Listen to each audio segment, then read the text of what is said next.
والشكر. إن الله لا يضيع أجر من أحسن عملا.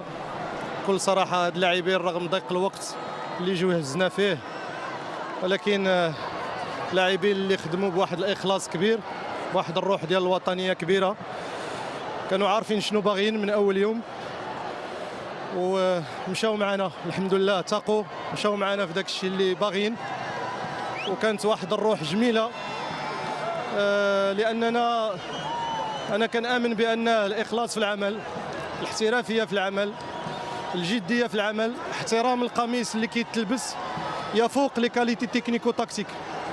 مي هاد الرجال هادو بينوا على هاد الشيء هذا اللي سبق ليا كله وقلتو من شهر 10 من أول كونسونطراسيون، وكان الحمد لله ديما في العينين ديالنا هو أننا ناخذوا لا كوب. الحمد لله ربي وفقنا مرة أخرى، هذا فضل من الله.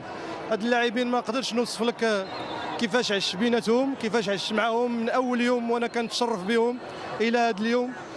أنا محظوظ أن عندي رجال بهذا القلب وبهذا الروح وبهذا العطاء وبهذه الكرة هذه. كابتن، كلمة للجمهور المتواجد في الملعب وفي المملكة المغربية هناك. فالمقولة ديالي اللي تنقول ديما، حنا عندنا أجمل جمهور وأحسن جمهور في العالم. أنتم شفتوا اليوم كيفاش كان طيلة المشوار، كيفاش كان داعم كبير لنا. وكما ذكرتوا انتم من قبل، مقابله اللي تمتع بها اللي حضر واللي شافها عبر التلفاز كانت شيقه.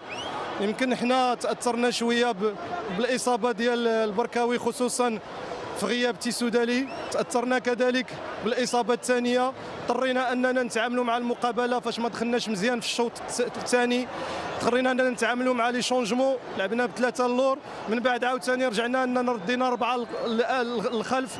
فكانت بزاف ديال المتغيرات، مي الحمد لله ربي وفقنا اننا درنا الاختيارات الصائبه. مبروك. شكرا لك سيدي. شكرا.